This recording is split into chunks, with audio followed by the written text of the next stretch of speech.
New Mexico Territory, 1872. The air was thin, sharp with dust and heat, and the sky stretched wide and merciless, painted in the pale gold of an evening sun that seemed to hang forever over a land as rough and unforgiving as the people who dared to settle it. And it was on this land, in a small settlement called Dry Creek, where wood cabins leaned tiredly against the wind and a single crooked church bell marked the hours, that a story unfolded which began with nothing more than a man stumbling into town, desperate enough to beg for milk for his child, and ended with a choice that would shape not only his fate but the soul of the town itself. And I ask you this before we ride any further. What would you do if a starving stranger placed his last hope in your hands, knowing that mercy might cost you everything? Clara Monroe had lived in Dry Creek long enough to know that survival was never guaranteed, not for widows, not for merchants, not for anyone who tried to wrestle a life from a land that cared nothing for their struggle. She ran the general store alone since her husband's death, sweeping the porch every morning, counting her coins at night, holding on to the fragile dream that his vision for a better life might still breathe through her hands. Clara was respected, but not loved. Known for her sharp eyes and steady tone, a woman who kept her accounts balanced and her heart guarded. On a late afternoon, when the wind carried the scent of dust and sagebrush, she looked up to see a man staggering down the road, his clothes ragged, boots nearly gone to pieces, and in his arms, something wrapped tight in a gray blanket. He lifted his head and met her eyes with a hollow stare that spoke of hunger and nights without sleep. His voice cracked as he begged for milk, not for himself but for the child he carried, and in that instant the store, the town, even the world seemed to hold its breath. Clara saw the truth in the tiny hand that slipped from the blanket, pale and trembling. And though she had little to spare, though she had fought for every coin that sat behind her counter, she made a choice. She gave him not just milk but a small pouch of coins, more than kindness, more than pity. It was an act of faith in a man she did not know. His name was Samuel Hart, once a ranch hand, now a wanderer, his life scorched by the fire of a feud between cattle barons that had left the ranch in ashes and his wife buried from fever. With only his infant daughter left, he had fled across the plains chased by men who carried torches and guns, men who lived on fear and fed on blood. Clara offered him shelter for the night, a cot in the store's back room, though her warning was sharp as steel. "This town has no place for trouble, mister. Bring it here, and you'll wish you hadn't." Samuel lowered his head, whispering, "I bring no trouble, ma'am, just a child who needs saving." But trouble was already riding toward Dry Creek. By dawn, riders appeared on the horizon, dust trailing behind them like smoke from a fire. 5 men led by a scar-faced brute named Briggs, who had hunted Samuel since the night of the fire. They came into town asking questions, their voices slick with menace, and though the townsfolk trembled, they looked to Clara, for her store stood at the heart of Dry Creek, and Samuel was hidden inside. Clara met Briggs at her porch, broom in, hand like a weapon, her voice steady as she lied through her teeth. "Ain't seen no ranch hand here." Briggs leaned close, his breath sour, his eyes cold. "If he's here, you'll pay his price." He left with a grin that promised he'd be back, and the town sank into uneasy silence. Each hour that passed tightened the noose. Samuel wrestled with guilt, whispering that he should leave before more blood spilled, but Clara's resolve hardened.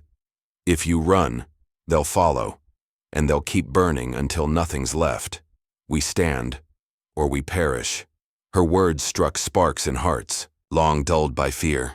Dry Creek was a place where people endured rather than lived, each family scraping by, heads bowed, waiting for storms to pass. But Clara's defiance lit something different, a reminder that dignity was worth defending, even in a land where graves outnumbered houses. The days turned sharp with tension. At night, the child's cries risked giving them away. At dawn, the townsfolk found threats carved into wood posts. "Hand him over or you burn." Some argued Samuel wasn't worth it, muttering that one. Man's fate should not drag a whole town to ruin. Others, stirred by Clara's stubborn fire, began to sharpen rifles long left rusting. Samuel told them of Briggs's hunger for land, how he had burned ranches not just for revenge but to drive settlers out, clearing ground for cattle kings who would claim miles of prairie. Briggs was not chasing one man, he was chasing control. And Samuel was the witness who could ruin his claim. The town was now caught in a feud bigger than itself, and the baby in Samuel's arms was a symbol too raw to ignore. Innocence that deserved more than ashes. The standoff built slowly, each encounter with Briggs tightening fear and courage alike. One afternoon, Samuel nearly slipped from hiding to surrender himself, but Clara stopped him, gripping his arm with surprising strength. "You give yourself up, they'll kill you slow and burn us anyway. Don't hand them victory." Her voice cracked for the first time, not with weakness but with memory, for she remembered the child she had lost years ago, and in Samuel's baby she saw the ghost of her own. As days bled into nights, Dry Creek became a pressure cooker of fear and defiance. Every creak of saddle leather outside, every echo of boots on dirt, felt like the beginning of the end. The midpoint came with fire, literally, when Briggs lit. The edge of town ablaze one midnight, flames curling along a barn wall, smoke choking the sky. The townsfolk rushed with buckets, Samuel among them, and in that chaos, Briggs's men tried to snatch the child. Clara saw it, shotgun in hand, and fired into the night, the blast splitting the silence and sending the gang reeling. It was the first shot of war, and it bound Dry Creek to its choice. The town was no longer neutral. It had declared itself against Briggs. After that, everything sharpened. Briggs tightened his grip, cutting off supply lines, sending threats, nailed into doors. The town tightened too, turning fear into resolve, neighbors protecting neighbors. Samuel working from dawn to dusk to repay what he owed, mending fences, carrying water, building trust. And through it all, Clara became something more than a storekeeper. She became the backbone of a stand no one expected. But the price was steep. Every time the child coughed, Clara's heart clenched. Every time Briggs rode past, she knew the Yep-on-B day of reckoning drew closer.